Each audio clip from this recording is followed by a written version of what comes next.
Let me ask you, Jeff, what do you think is the number one thing that holds people back from like buying a multifamily, small multifamily deal?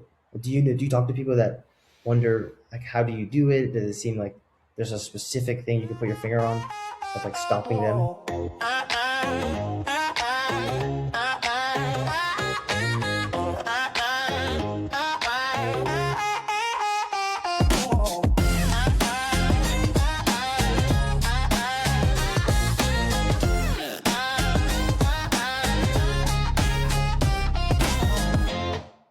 What's going on, everybody? Welcome back to another episode of Curiosity Class. I am super honored and humbled to be joined by my good friend, Jeffrey Donis. Jeff is, A, great name, but B, Jeff is one of the most impressive investors that I've ever met. When we first met, we got connected at the conference and just like out of the gate, man, like you're a super down to earth and like amazing guy, but also like you've done so much. And at the time, you were so young. So, dude, thank you so much for coming on, man. I appreciate you.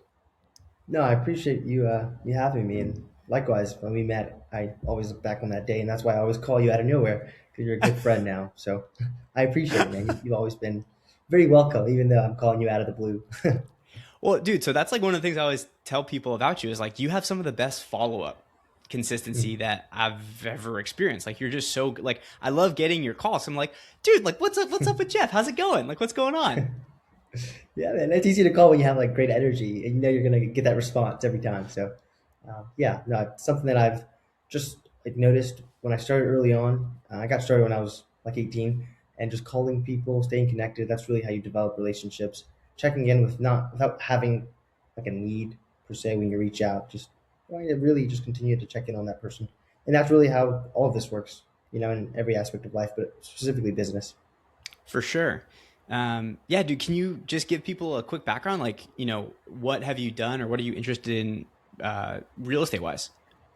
Yeah, so I work with two brothers, so I'll be referring to us as we because of everything we've done together. I'm 24 now. I'm based in Cary, North Carolina. I got started in real estate when I was 18. I was a college freshman at the time, and it started with wholesaling.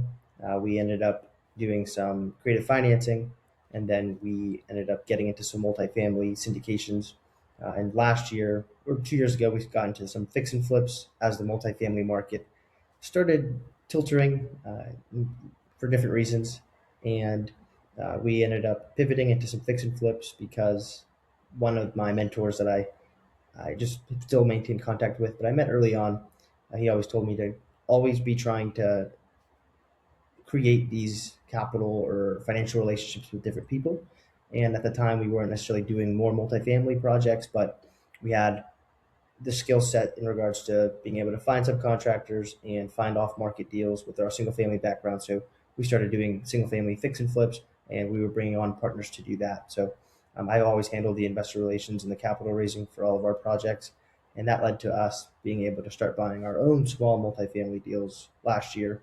We do all of that in North Carolina, and we've been slowly scaling that. So now we do property management, construction management in house. And this year we're hoping to continue that trajectory. Dude, that's amazing.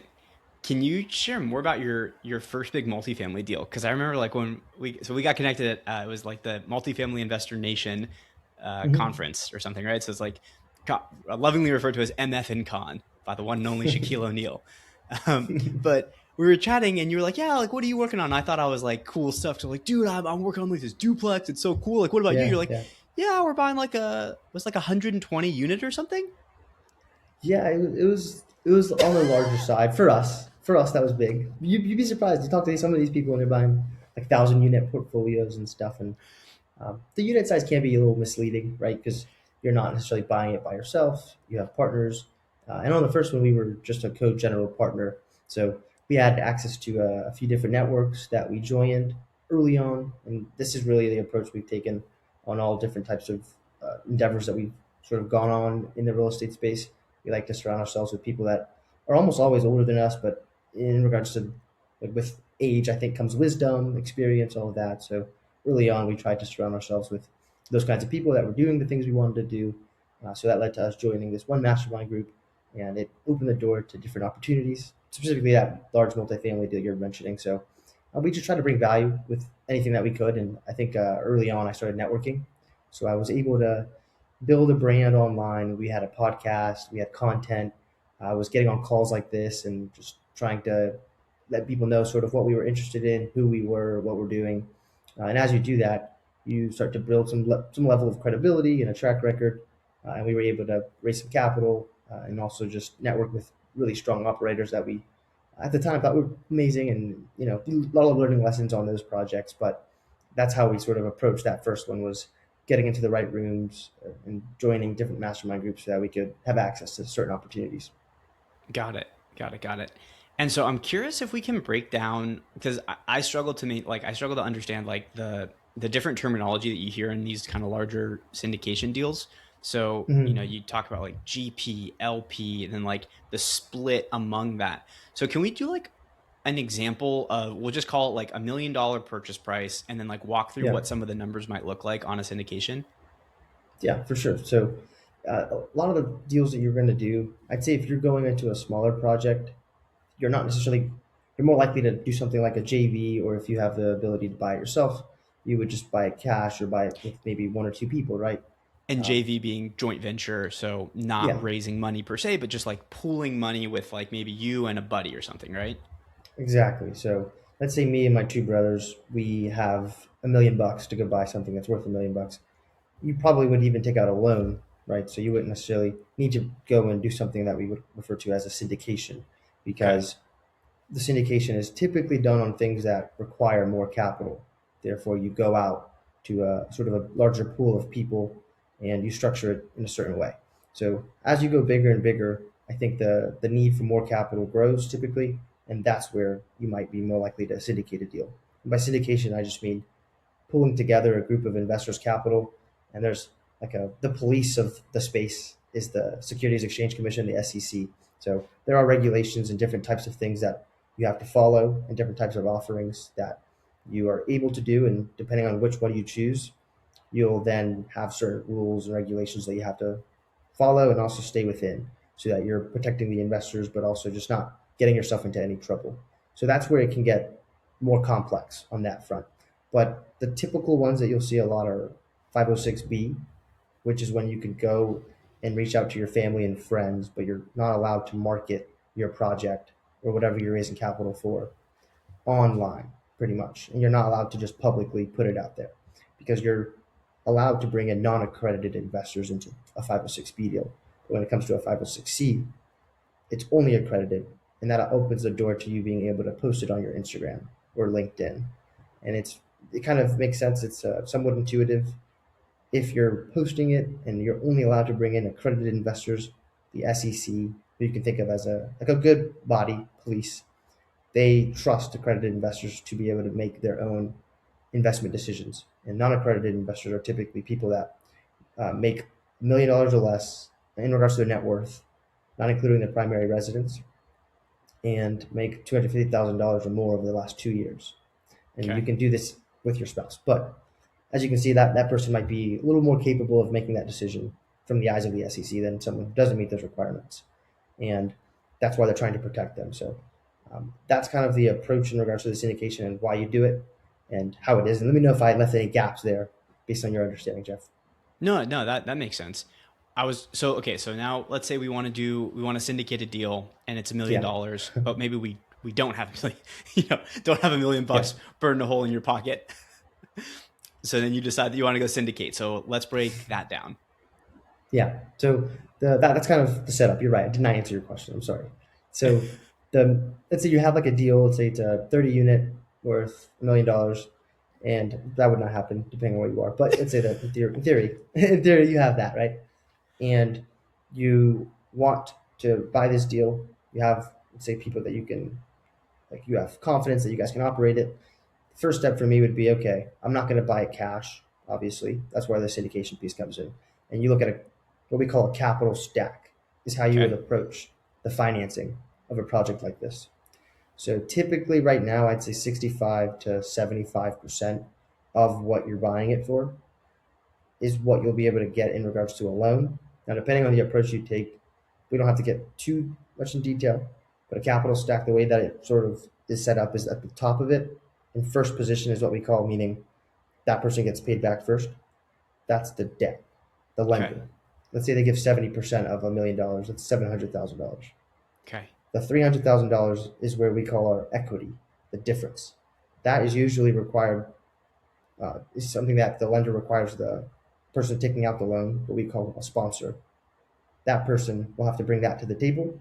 And if you don't have it yourself, this is where the syndication comes in. So you can open it up. Typically, the person, the sponsor, will put about 10% of that in, and then the 20% remaining will come from what we refer to as limited partners, those non-accredited and or accredited investors. And Okay. they receive a percentage of ownership for doing that, and you obviously receive a percentage of ownership for doing what you're going to do. And so yeah, that's the question I have is the breakdown of percentage of ownership. I always get tripped up when I Mm-hmm. hear or read pitch decks about this. So to keep with our same numbers, so we have $1 million, 700 of which is that loan, 300 of Mm-hmm. which is equity. So we're going to go raise 300 grand. So presumably some portion of that, I think you were saying 10% traditionally is put in by the sponsor themselves. So that's Mm-hmm. 30 grand in this case, right? So, okay, I go put 30 grand my own personal cash in, and then I still Mm-hmm. need to go raise 270, right? Yeah, So, yeah, 200. If you put in 100, 200, assuming that, right? 300K total yeah, equity you yeah, yeah. need. Okay. So 10% of the total purchase price, not 10% of the equity. I guess it would depend. Yeah, but we can just say 10% of the 300K. Got it. Okay, So that makes more 30. sense. Okay, so yeah, Yeah. 100 grand, so then you got to go raise 200 grand left. Um, so, okay, you go raise 200 grand. Let's say yeah, it does get complicated quick, but I want to understand Mhm. like the GP Yeah, LP splits that you hear about. for sure. So standard, I'd say that you almost always hear 70-30 in Okay. regards to the equity ownership splits. That's the straight split. And then we won't get too complicated, but there are ways to where that split can change as the project lifetime or period goes on. And the reason Okay. it would change is because it starts to perform better. So you start hitting your goals as a sponsor, you want to have an incentive to make it go a certain way in the positive, good direction where it's performing economically, producing returns, then it can get even more favorable in your favor as a sponsor. But assuming you're at 70-30 and it stays like that throughout the entire time period, regardless of how it performs, that is pretty much, and then let's assume there's no other complex structure where there's what we call a preferred return or anything like that. The 70-30 is typically the profit split. So Okay. on cash flow, after you pay your debt, after you pay obviously your operating expenses, all of that, 70% of that goes to the LP, 30% of it goes to the GP. Now, how you determine who, like sometimes let's say you have a few different partners on the GP side, and they're getting Mm-hmm. 30% of the deal. To figure out how those GPs are going to get a portion of that 30%, that is something that the team internally has to decide. Historically speaking, from my experience, it's usually been for different things like people putting down risk capital, earnest money. That happens before you're actually closed and an owner. You're putting this money up front to do due diligence. You have to pay attorney fees. You have to put earnest money down, and also just like the deposit when you're actually going under contract. All of that is technically risk, at risk. Because if it Sure. doesn't close for whatever reason, you're out of luck and you won't get it back. So you'll get compensated for that in some way. Obviously, if you're bringing in capital, whether it's your own money or investors, that's definitely a value. So you're going to get a percentage of the equity for that, and then also finding the deal. Jeffrey. I know you know. Like when it comes to trying to find these deals, you have to underwrite endless number of opportunities and Mm-hmm. really hard to find a good deal, honestly, right now specifically. So you'll get compensated for that as well. And then when it comes to the asset management, someone's going to be doing that on a day-to-day basis. So that person will likely take some form of equity, which I think it makes sense, right? Because you want that person having some type of incentive for it to perform, not just taking a fee, but they Sure. also have a share in the upside. And then the person signing on the loan as well. So when you go and take out a loan like this, sometimes it's non-recourse, which means technically, like what that means to most people is the bank can't come after you; they can only come after the asset. That completely like exactly how it will play out if something bad were to happen. Like if you don't perform, the lender has things in their agreement that they send over that is what we'd consider not a bad boy carve out, and it's very like in fine print. So you probably want to read these agreements, but they're very long, so it's very easy to overlook these. But if you just as so much as or like late one day on a payment, and they never bring it up until the point where they are like, oh well, technically you messed up here on this random line here on this page you never even knew was there. They can then remove that non-recourse, and now it turns into a recourse loan. So, with that being said, that person that signs on the loan is the person they would come after Okay. for whatever it was, and that's risk. So therefore, that person will also get some level of equity for that as well. Got it. And so all those people that make up the GP, to go back to our math example, so the GP has put in 100 grand of their own cash, but then they might be Mhm. entitled to 30% of the cash flow that the asset's generating, right? So when we're talking about like, okay, what percentage of the GP is each person going to get?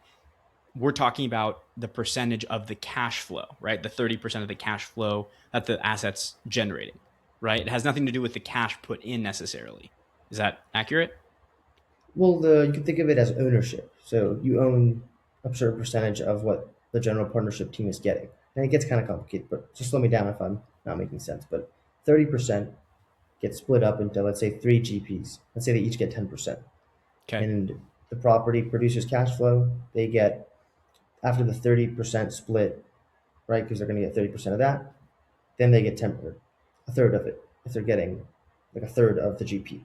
Mm-hmm. So they'll get a third of that, and then it's not only cash flow; it's any profit, whether it's a refinance, there's some type of distribution given, or on a sale, which is probably and hopefully the best time and the most profitable event that can happen. The best capital event that will occur in the project's lifeline is hopefully when you sell it. That's when you'll Right. actually realize the most profits, and that's when your equity splits sort of kick in.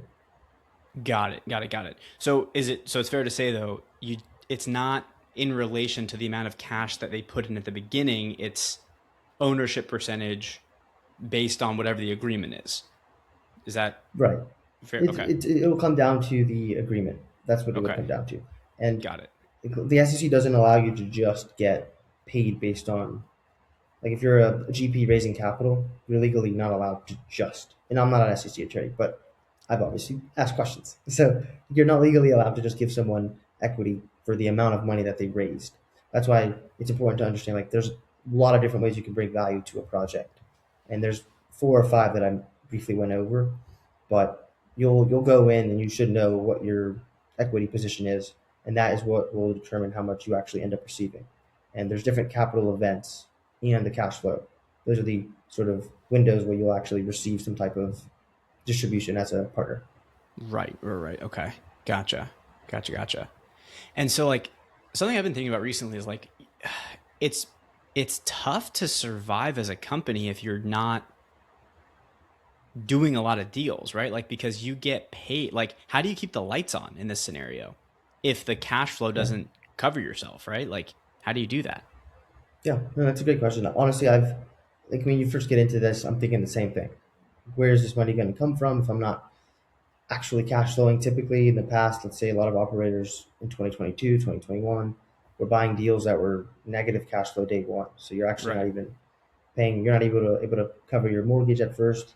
However you're structuring that differs depending on the situation, but a lot of these companies that's why you hear all these gurus and people will say go big and like it makes more sense to buy a bigger deal, and there's differing opinions on that. I'm not saying they're right or wrong, but the benefit of going bigger is you're able to take a fee, and there's a few different fees you could take. One is the acquisition fee. So yes, Mm-hmm. you'd have to buy more deals to get that because it's only a one-time thing when you close Mm-hmm. in the front end. That's pretty good, 2 to 5% industry average, 1 to 5% depending on the deal and the operator. But now let's say you're also taking a 2% asset management fee, which is paid out monthly. That's 2% of the income.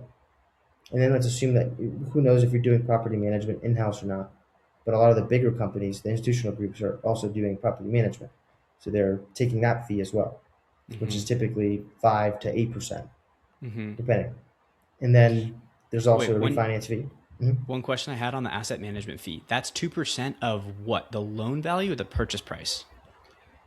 It's want to okay. To be honest, we don't. like the way I'm doing my deals now.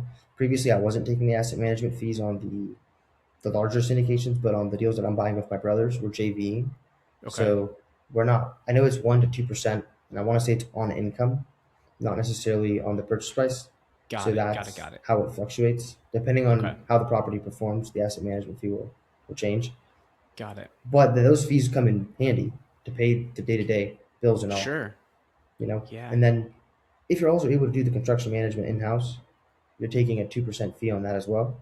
Or let's say it's like typically our deals we take around a 5 to 6% construction fee. And that's pretty much on the capex, and it can just be a flat fee too. So depending on how big your deal is, that'll determine that. But if you're doing deals that are getting bigger and bigger and are bringing in more income, right? You have more rents to collect.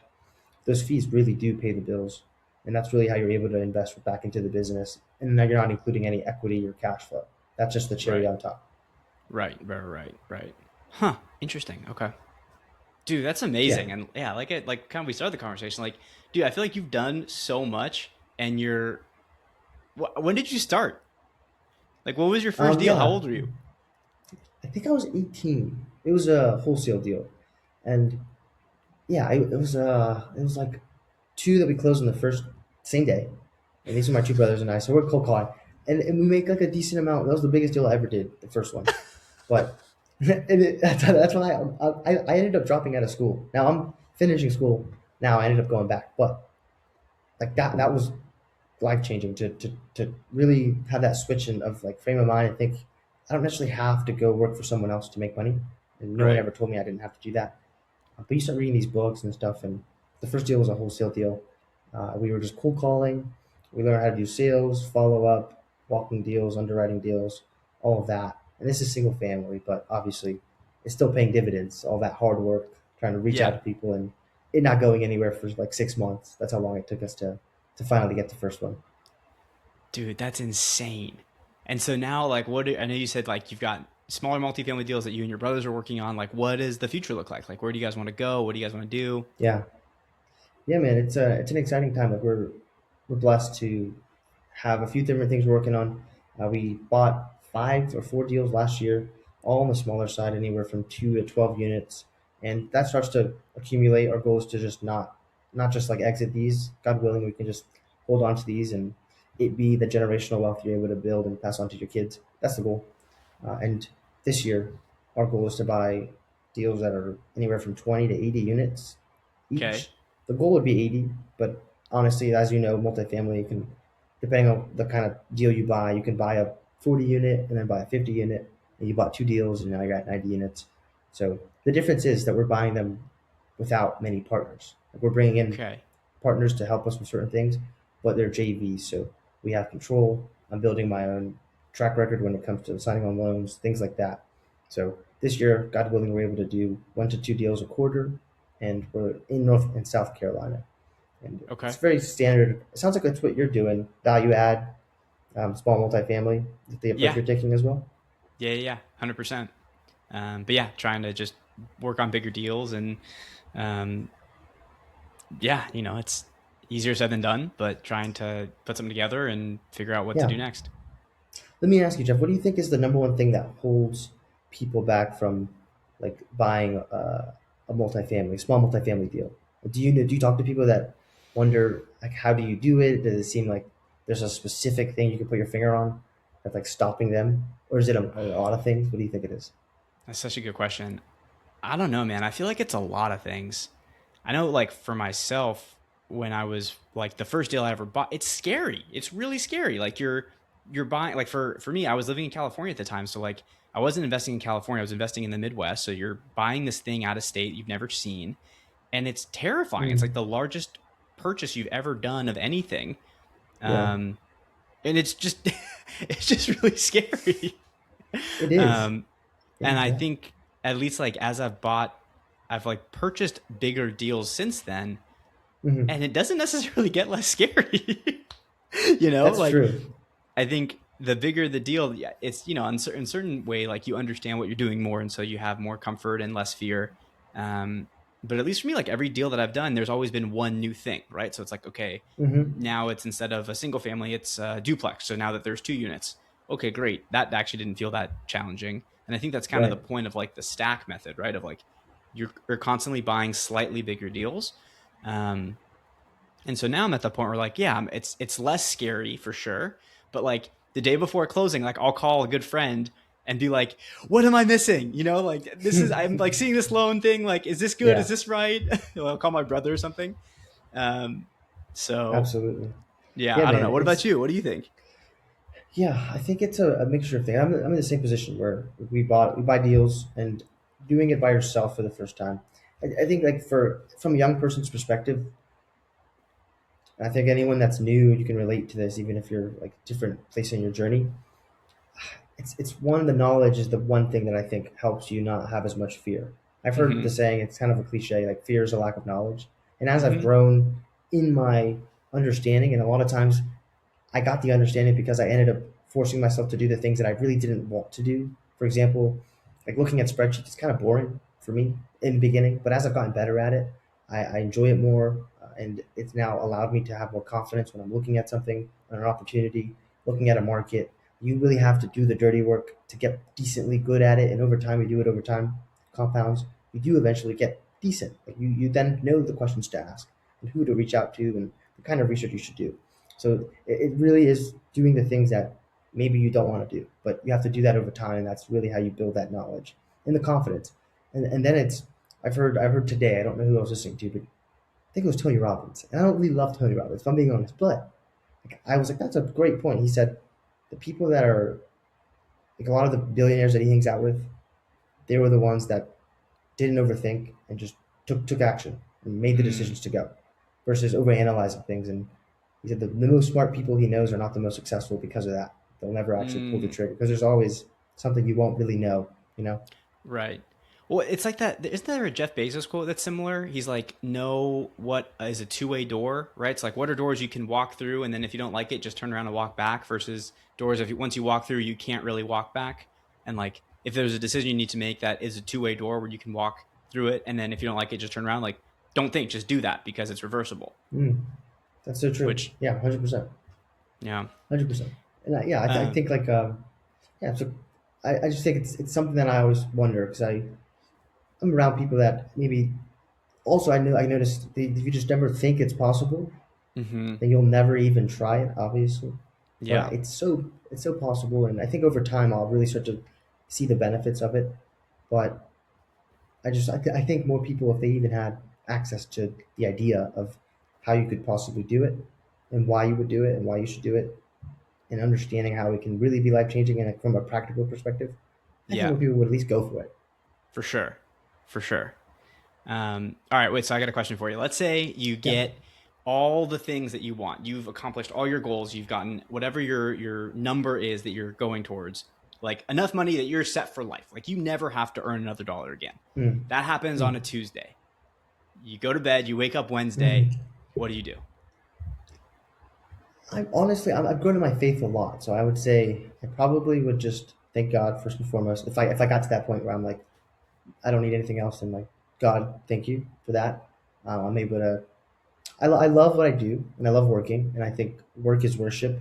And when I'm at my best, I'm doing that. I'm like worshiping and feeling as if I'm where God wants me. So I think I would just center myself around that, and typically that leads me to work and also doing the things that I maybe already kind of doing. Where like I wake up early, I work out, hang out with my family, hang out with my friends.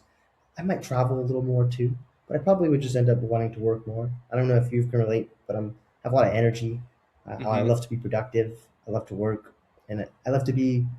I think I've noticed that like I do enjoy being good at something, and Mm-hmm. over Totally. time I've just grown in the space that I've been in. So I probably would go back to just doing more deals and enjoying it, but maybe spending more time with my family and my friends and doing some traveling, a little more traveling. How about you? Yeah.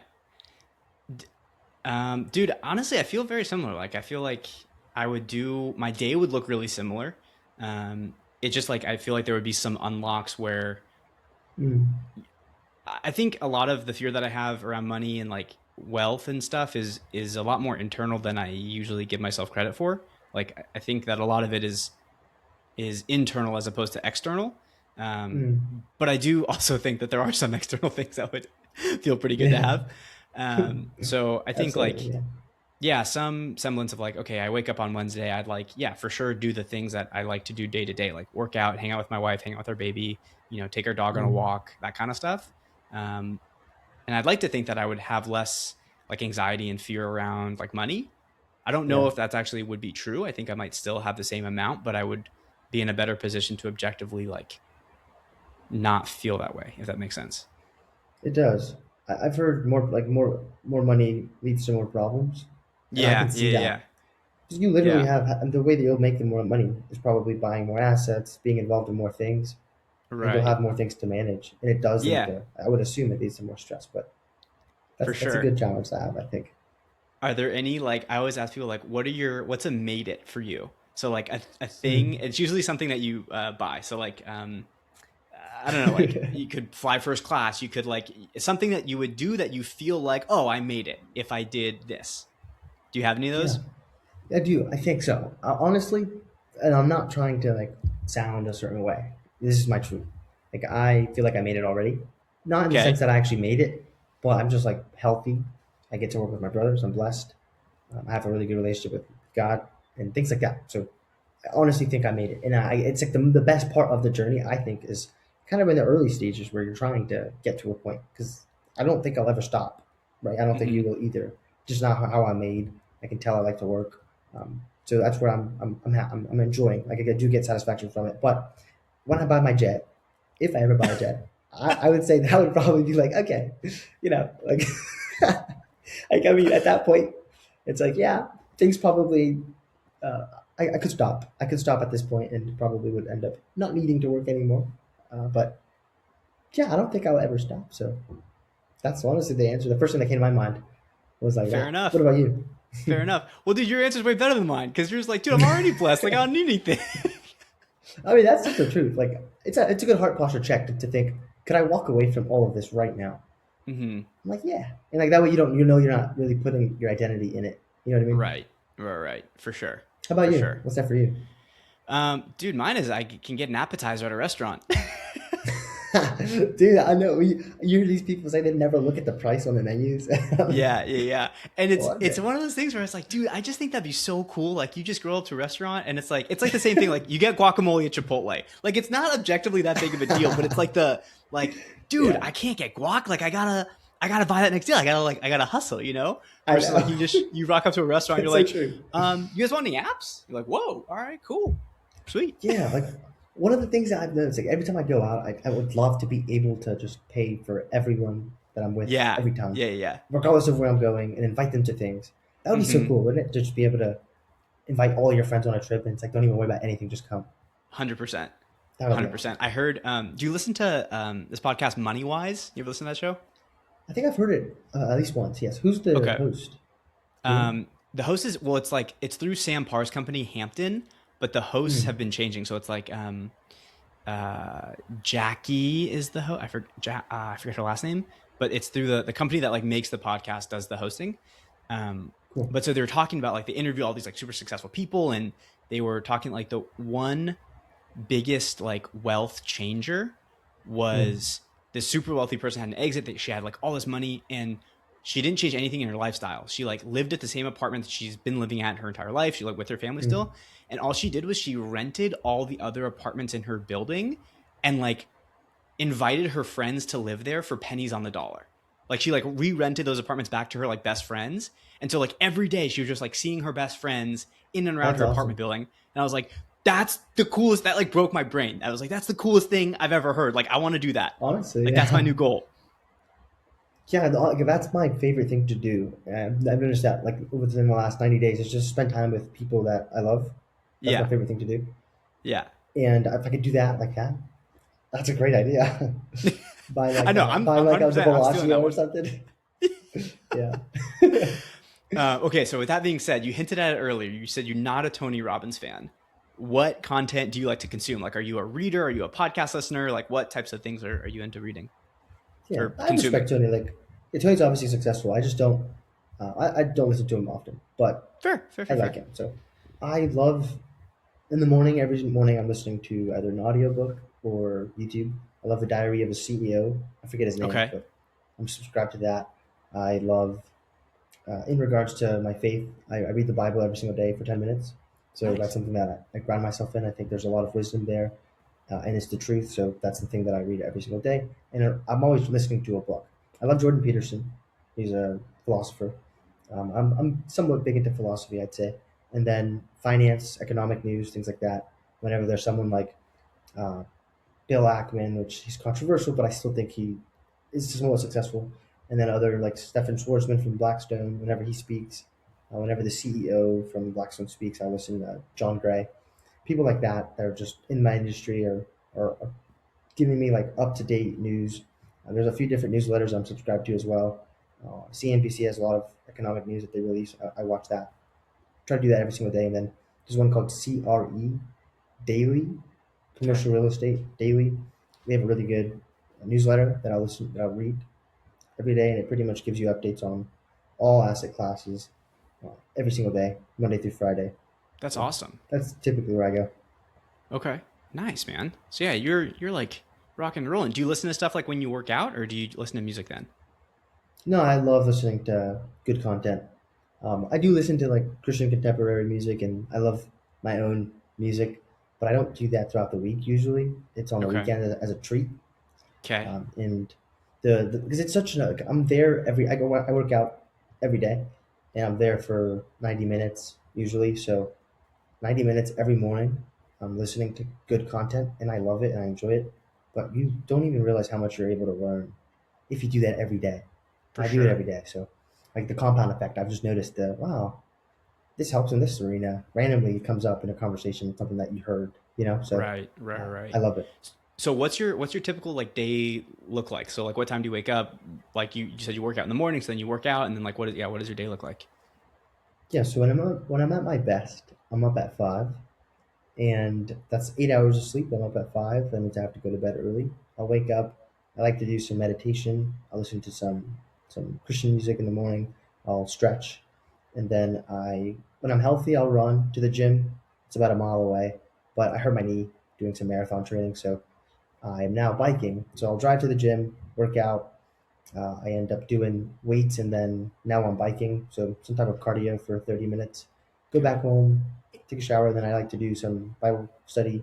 I'll read, and then get started around 9. And I'm pretty much on from 9, honestly, as late as it goes. Depending on the evening, I'll have different meetings. I have a few in the morning on Mondays, and different days I have meetings. I'm getting on a lot of calls like this that I'm trying to connect with people. But it just pretty much doing what I love, which is being productive. Dude, you know, you're a beast. You're an absolute beast. What are you looking for? Like, what would be helpful if someone listens to this and they're like, man, I would love to get in touch with Jeff and work with him or help him out or do something. Like, what are you looking for? What would be helpful? And then where can people find you? Yeah, I'd say anyone that's looking to learn about real estate, specifically multifamily, that's what we do. And I have friends that do fix and flips. I used to do fix and flips. So if you're young or just interested in that, I'd love to help if I can. And we all are always looking to partner with people, specifically in North and South Carolina. If you're interested from a passive perspective, investing, or just seeing how we can partner, you find a deal, I find a deal, kind of thing. I'd love to learn more about how we could JV or potentially do a deal as GPs together. So I would say those are the capacities that I'd be able to help someone. And then when it comes to finding us, we have a website. It's www.donisinvestmentgroup.com. You can check us out there. We have a lot of content, newsletters, things like that. And then I'm personally on social media, Jeffrey Donis on Instagram, LinkedIn.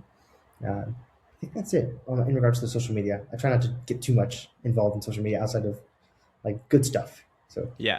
trying, Yeah. trying to Easier, fast on it easier right said now. than done. It is true. It's addicting. Well, dude, thank you so much for coming on here, man. I really Yeah, appreciate you, and I'm excited to see what the future holds. You're, like I said, you're a beast, yeah. and yeah, thank you for coming on, man. I appreciate you. Yeah, thanks for having me, Jeff. This is awesome. All right, bye, everybody. Bye, guys.